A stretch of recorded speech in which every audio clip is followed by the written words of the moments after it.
बिस्मिल्लाहिर्रहमानिर्रहीम।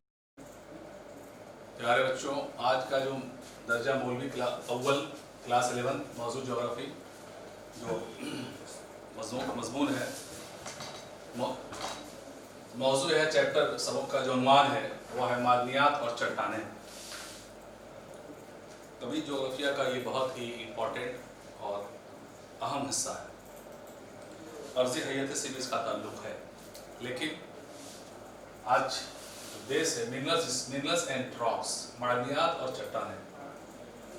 हम सब जानते हैं कि ज़मीन की जो तश्कील हुई है मुख्तलिफ किस्म के अनासिर से हुई है। ये अनासिर ज़मीन की खारजी परत में ठोस शक्ल में मौजूद हैं, जबकि अंदरून ज़मीन ये गर्म और फिक्री शक्ल में है। मादनियात जिसको हम कहते हैं मिनरल्स, और दूसरा है रॉक्स। कहते हैं कि rocks is the aggregate of minerals. चट्टान जो है मादनियात का मजमुआ है, मादनियात का मुजस्समा है। क्योंकि जितनी मादनियात पाई जाती है, जितनी मिनरल्स पाई जाती हैं, वो सब चट्टानों के अंदर और रॉक्स के अंदर पाई जाती है। इसलिए रॉक्स हमारे लिए बहुत अहमियत की हामिल है। अगर हम इस टेबल को देखें, इस ग्राफ को, ये जो हमने बनाई है, टेबल बनाया है जो हमने, कर्श अर्ज़ की अहम अनासिर यानी क्रस्ट, भूपट्टी, कर्श अर्ज़, क्रस्ट की अहम अनासिर क्या क्या है, किन किन चीज़ों से मिल के ये हमारा क्रस्ट, ये ज़मीन की तश्कील हुई है। पहला है ऑक्सीजन, जो आप सब जानते हैं, एक गैस है जिस पे हम जिंदा रहते हैं। हमारी शब रोज़ की ज़िंदगी इसी ऑक्सीजन पर मुनहसर है। इसकी जो मकदार है, इसके वज़न के एतबार से फीसद है 46.60, यानी सबसे ज़्यादा इसकी मकदार नजर आती है। उसके बाद है सिलिकन, एक तरह से ये मादनियात है, 27.72।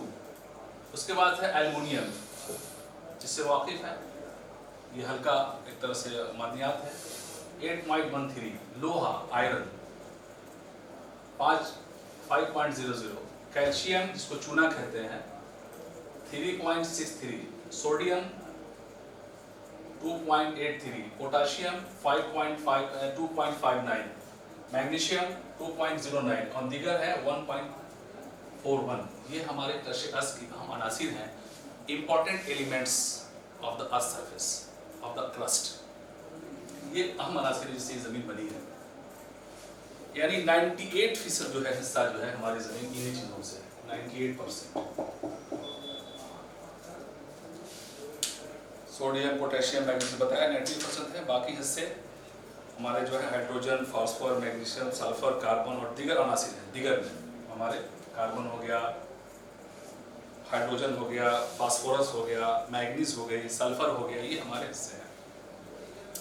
अब सवाल है, कुछ अहम मादनियात हैं जिनकी खुसूसियात भी अलग अलग है। अगर हम मादनियात को देखें तो हम पाते हैं कि अलग अलग तरह के कुछ सख्त हैं, कुछ बहुत ठोस हैं, कुछ बहुत वजनी हैं, कुछ बहुत हल्के हैं। जैसे अगर हम एक देख लें, फॉस्फर, सिलिकॉन और ऑक्सीजन सभी किस्म के फेल्सफार में अमूमी अनासिर हैं। सोडियम, पोटेशियम, कैल्शियम, एल्युमिनियम अनासिर फेल्सफार के मखसूस किस्म में पाए जाते हैं। फेल्सफार ये सिलिकॉन और ऑक्सीजन सभी किस्म के फेल्सफार अमूमी अनासिर पाए जाते हैं। अब आइए क्वार्ट्ज,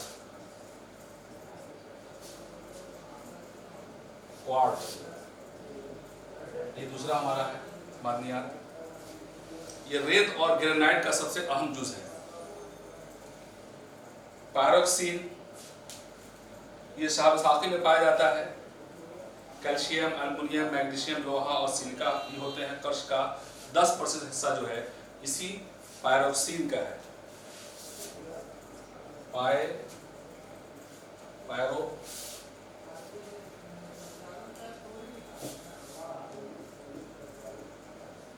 पायरोक्सिन। उसके बाद से है एम्फीबोल, एल्युमिनियम, कैल्शियम, सिलिका, लोहा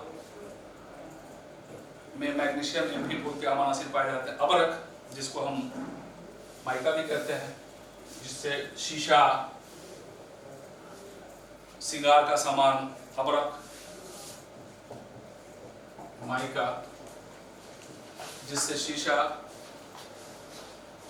सिंगार का सामान, इसमें पोटाशियम, एल्युमिनियम, मैग्नीशियम, लोहा, सिलिका, कांसी पाए जाते हैं। यह क्रश अर्थ का 4% हिस्सा ये ढके हुआ है। यह आमतौर पर आतिशफशानी और मुतगैर चट्टानों में पाया जाता है। इसका इस्तेमाल बिजली के आलात और शीशा बनाने में इस्तेमाल किया जाता है।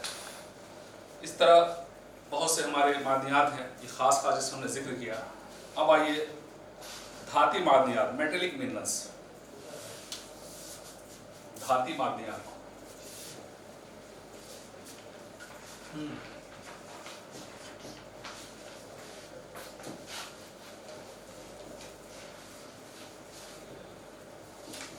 धाती मादनियात, मेटेलिक मिनरल्स।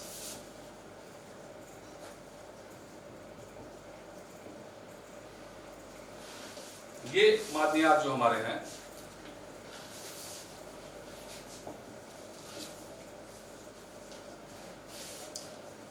इन मादनियात में धात की मकदार होती है और इनकी मजीद 3 किस्मों में तकसीम किया गया है।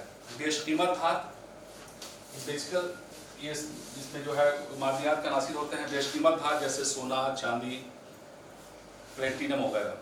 आहनी धात जैसे लोहा और दीगर धातों को मिलाकर स्टेनलेस स्टील बनाया जाता है। गैर आहनी धात जिसमें लोहा कम होता है, इसमें तांबा,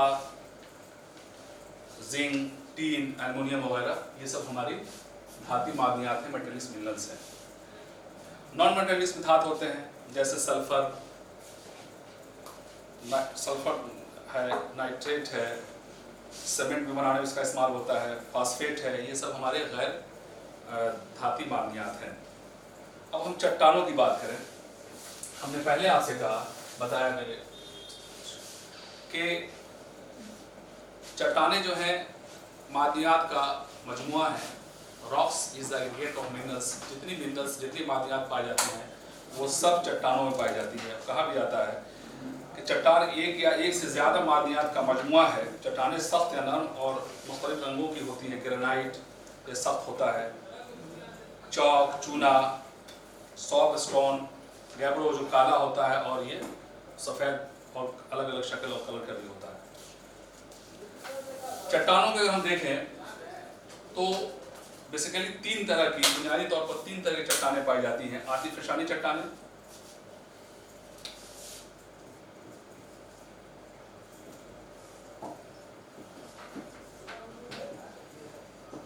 इसको हम कहते हैं अंग्रेजी में इग्नियस रॉक्स।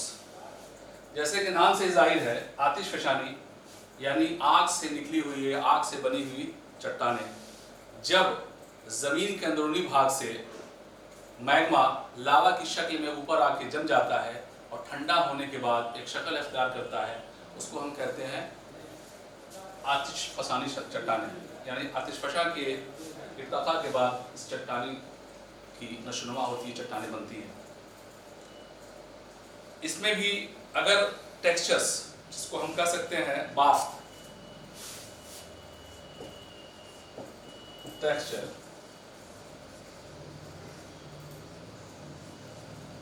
यानी टेक्सचर कहते हैं ग्रेन्स का क्रिस्टल कितना छोटा बड़ा है, ये मुनसर करता है चट्टानों के ठंडे होने पे। जो चट्टानें ज़मीन के अंदर की ठंडी हो जाती हैं, कुछ चट्टानें, कुछ मैग्मा बाहर आता है और कुछ जब बाहर आता है तो लावा कहलाता है, लेकिन जब अंदर मैग्मा जम जाता है उसके जो क्रिस्टल होते हैं, उसकी जो बाफ्ट होती है, टेक्सचर होता है, वो बहुत बड़ा बड़ा होता है। लेकिन जैसे ही ज़मीन के ऊपर आता है, ये ज़मीन के बाहरी खारिज, जब बाहर ज़मीन के अंदरूनी से खारिजी भाग में आता है तो वो आके ठंडा जब होता है तो उसके क्रिस्टल, उसके दाने छोटे छोटे होते हैं। तो इसको हम टेक्सचर से भी नाप सकते हैं। अब इसका एग्जांपल है ग्रेनाइट है, बेसाल्ट है, आपको गैब्रो है, ये सब इसकी चट्टानों का इसकी मिसाल है। उसके बाद है रसूबी चट्टानें, जिसको हम अंग्रेजी में कहते हैं सेडिमेंटी रॉक्स।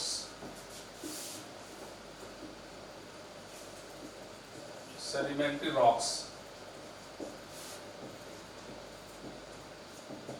यानी वो चट्टानें जो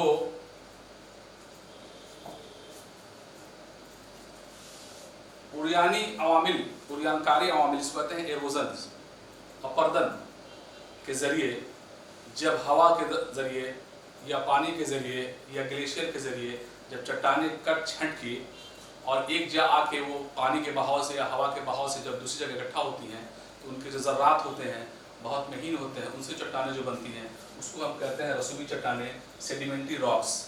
the sediments of the particles, ज़र्रात के जमने और एक दूसरे ट्रांसपोर्ट होने के बाद जो बनती है उसको कहते हैं हम रसूबी चट्टानें।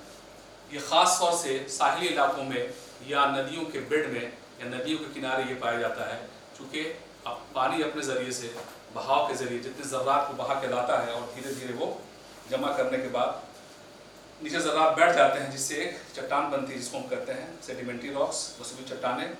इसका आप देख सकते हैं कि एक और इसमें वर्ड है लोएस।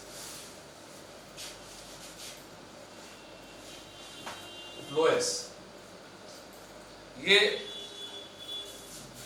लोएस ये ऐसी चट्टानें हैं जब हवा अपने ज़रिए महीन ज़र्रात को उठा के एक जगह से दूसरी जगह मुंतकिल कर देती है और एक तो जब बहाव की हवा के बहाव से हवा के झोंकों से जब वो ज़र्रात उड़ के आके जमा हो जाते हैं दूसरी जगह तो वहाँ एक तरह से एक मैदान बनता है जिसको हम कहते हैं लोएस का मैदान या लोएस प्लेन।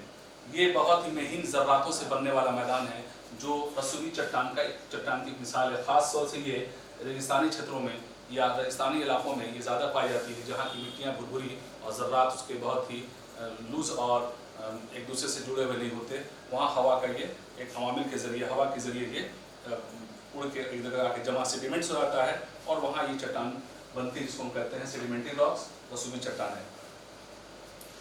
एक और है मुतगय्यरा चट्टानें जो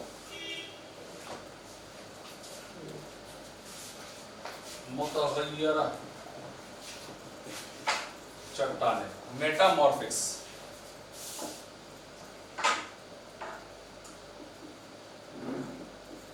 मेटामॉर्फिक्स रॉक्स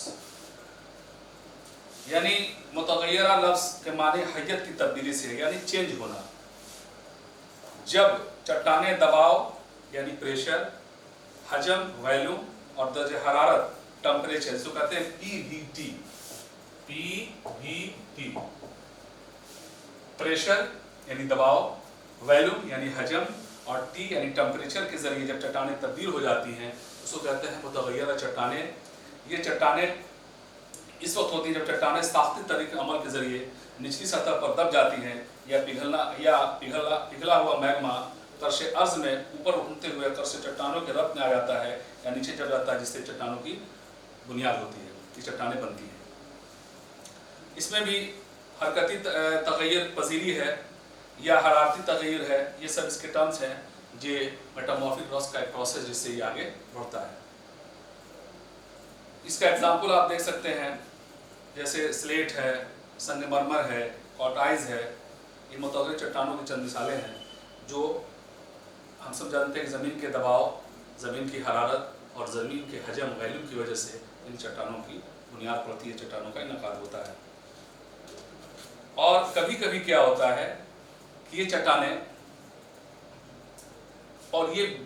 बेसिकली बनती हैं इग्नियस और सेडिमेंट्स की वजह से, या आतिशफशानी चट्टानें और रसूबी चट्टानें जब मिल के मुतगय्यर हो जाती हैं, मेटामॉर्फिक प्रोसेस हासिल कर लेती हैं, तो इससे ये मुतगय्यर चट्टानों की बुनियाद पड़ती है। और कभी कभी आतिशफशानी चट्टानों को हम बुनियादी चट्टान भी कहते हैं। जितनी चट्टानें बनती हैं इन्हीं इग्नियस रॉक्स के जरिए आतिशफशानी चट्टान जितनी चट्टानें हमारी मेटामॉर्फिक्स चट्टानें हैं या रसूबी चट्टानें हैं या मुतगय्यर चट्टानें जो हैं वो बुनियादी तौर पे आतिशफशानी चट्टानों से ही बनती हैं। इसलिए आतिशफशानी चट्टानों को हम बुनियादी चट्टानें या पेरेंट रॉक्स भी कहते हैं। ये रॉक्स ही हमारे मादनियात के ये जरिए हैं और इन मादनियात का मजमुआ है। और इसके भी कई, हम आगे जब बढ़ेंगे तो कई हिस्सों में इसको तकसीम करेंगे, लेकिन हम सब जानते हैं कि जितनी हमारी ज़मीन के अंदर या बाहर जो भी चीज़ें हैं या जो भी तब्दीलियाँ होती हैं इन्हीं चट्टानों में होती हैं और इसीलिए ज़मीन के चट्टानों में मुख्तलिफ तरह की मदनियात पाई जाती हैं जो हमारे रोज़मर्रा की ज़िंदगी में और हमारी रिसोर्स वसाइल के लिए सबसे ज़्यादा कारगर हैं। प्यारे बच्चों, और जो एक और जो सबसे होता है कि चट्टानें भी कई रंगत, कई शक्ल, नरम भी हैं, कुछ काली भी हैं, कुछ सफ़ेद भी हैं, कुछ ठोस भी हैं। ये चट्टानों की अलग अलग मुख्तलिफ शक्लों में, मुख्तलिफ हैतों में, मुख्तलिफ रूपों में हम देख सकते हैं। और हमने पहले भी आपको क्लास में बताया था कि ज़मीन का जो अच्छा खासा जो हिस्सा है, इन्हीं चट्टानों की वजह से आज मंजर-ए-आम पे है, और ये चट्टानें हमें बहुत बड़ा रोल अदा करती हैं, इसको हम जानते हैं। आगे हम अगर देखें तो एक फिगर है जिसको हम कह सकते हैं चट्टानी चक्कर।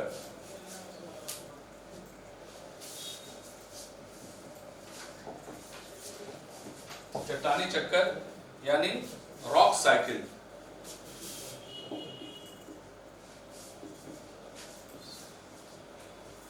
चट्टानी चक्कर एक तरह का प्रोसेस है, एक अमल है। जैसे हम देखेंगे कि पहले मैग्मा है, पिघल के ऊपर आता है या अंदर इंजमाद हो जाता है, फिर आर्टिफिशियल चट्टानें जो है वो रसूबी में चेंज होती हैं, फिर वो रसूबी चट्टानें आती हैं, तग़य्युर पज़ीर होती हैं, फिर वो मुतग़य्यरा चट्टानों में तब्दील हो जाती हैं। तो प्यारे बच्चों, अगर इस सबक से, इस चैप्टर से, इस मौजू से, मादनियात और चट्टान से किसी तरह कोई सवाल आपके जहन में अगर उभर रहा है या किसी तरह कोई मसाइल पेश आ रहा है, तो बराए करम आप कमेंट्स बॉक्स में डालें। इंशाअल्लाह आपको बहुत ही मस्बत जवाब दिया जाएगा। बहुत बहुत शुक्रिया।